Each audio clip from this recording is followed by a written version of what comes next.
Hello everyone, Adam Monk here from FourFourTwo yet again with another Friday show, and it's that fixture that I personally, as a Man City fan, dread every year. Yes, it's City v Liverpool at Anfield, and for many the title may well be on the line in this game, as it has been for many other seasons, and as a City fan, they've won there twice in my life. And if you have a trip down memory lane with this fixture, just to appease the non-Liverpool fans who are watching, well, you might remember the game where Raheem Sterling scored, Philip Coutinho and Martin Skrtel in 2014, which was then followed by this. So get your laughs out the way now, because that's all you're going to have for this video.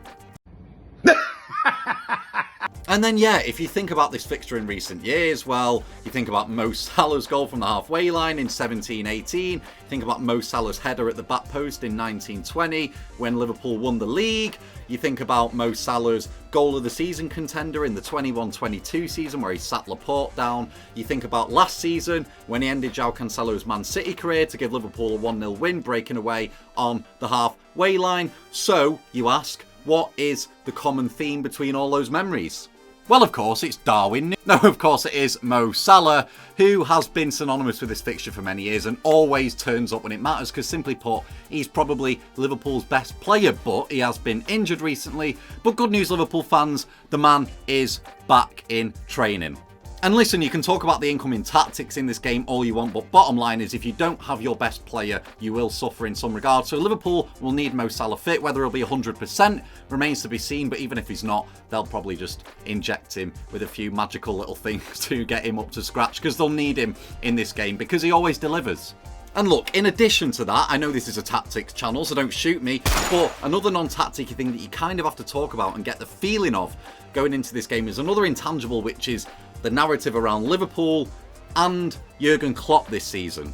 Now look, sometimes football just can be an emotional sport where you feel like the script has already been written before it's even happened. So like when Leicester won the league, that was just like a snowball that kept rolling and eventually happened. Or in Alex Ferguson's last season at United, you kind of just knew he'd go out on that 13th Premier League title.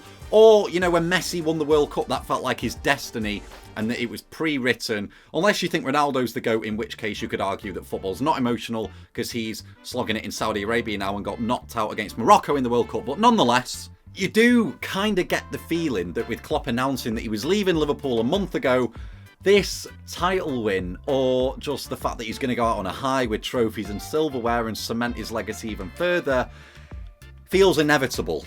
Especially given the fact that they scored in the 118th minute to snatch victory against Chelsea in the Carabao Cup final, and then pulled a Bugs Bunny-sized rabbit out of a hat at the City ground last weekend when Darwin Nunez scored that death header in the 99th minute. So they've got to use these recent results and recent late goals as well to kind of fuel this inherent belief that it is Liverpool's destiny to win this title. And listen, I understand that kind of sounds stupid and arbitrary in a way, but at a ground like Anfield where the crowd really are the 12th man and play such a part, if they believe it, if the club believes it, if the players believe it, if Klopp believes it, it will add that extra element and dynamic to this game, which won't go in Man City's favour and will definitely favour Liverpool. So they've got to feed into that. So how did Klopp's Liverpool set up against Manchester City in this exact same fixture last season? Well, they had a few injuries last season, as they do now, but they were struggling a lot more in the table, and they ended up actually deploying Salah as this kind of lone nine, as a bit of a target man really, and a road runner, as demonstrated by the clips here, which I will accompany elevator music to so you can quickly indulge in them.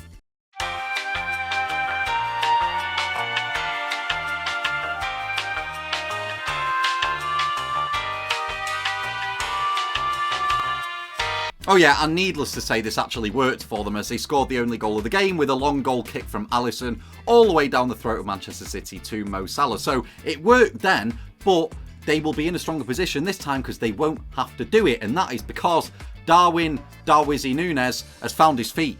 Now, first and foremost, Darwin Nunez has already scored one more goal in the Premier League than he did last season, including two last-minute winners, one at St James's and one at Nottingham Forest last weekend. So he's scoring big goals and goals more frequently, which is, of course, a good sign for a big money signing striker. And Nunez hasn't just improved statistically slightly, he's actually refined his striking number 9 game massively from last season to now. Firstly, this is his shot map from last season. You can see the green circles are goals and the red ones are misses, nice and simple to understand. But notice a lot of these red dots are floating around the left and right hand side of the penalty area from wide positions, meaning he was taking low XG shots to little avail. Now, this is Nunez's shot map this season, and what you can see is he's clearly refined where in the box he shoots from. And as you can see here, consequently, his conversion rate has jumped up by a couple of percent, which is a small margin, but nonetheless, it does demonstrate that he's refining his game, and it just means that he can be more heavily relied on now to lead the line for Liverpool, which means you can play Mo Salah, the main man, in his optimal position. Which would, of course, to be use him on the right-hand side as the outlet in transition, which is where Manchester City have left a little bit of space of recent. Ooh. Against Chelsea at the Etihad the other week, who quite bizarrely, given where they are in the table, have set a precedent and a blueprint on how to play against Manchester City recently. You saw a lot of space opened up on that left-hand side when Ake advanced forward into the pitch and Liverpool dropped Cole Palmer into the centre of the park. This led to several successful transitions, whether it was Malo Gusto overlapping, or Raheem Sterling or Nicholas Jackson finding width, and Chelsea could have had 2 or 3, particularly in the first half, and they did get a goal out of it. So can Liverpool take a leaf out of Chelsea's book and try and do this whilst playing collectively on the front foot more? Well, probably yes, because they're not going to have to drag Cole Palmer, which in this case would be Mo Salah, into the middle using their right-hand sided player.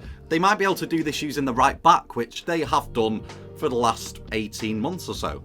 Now, it doesn't look like Trent Alexander-Arnold's going to be fit for the game, but luckily for Liverpool, just like whack-a-mole, you strike one down and another one pops back up in the form of Conor Bradley. He's a similar profile to Trent, who's very comfortable on the ball and is not afraid to get forward.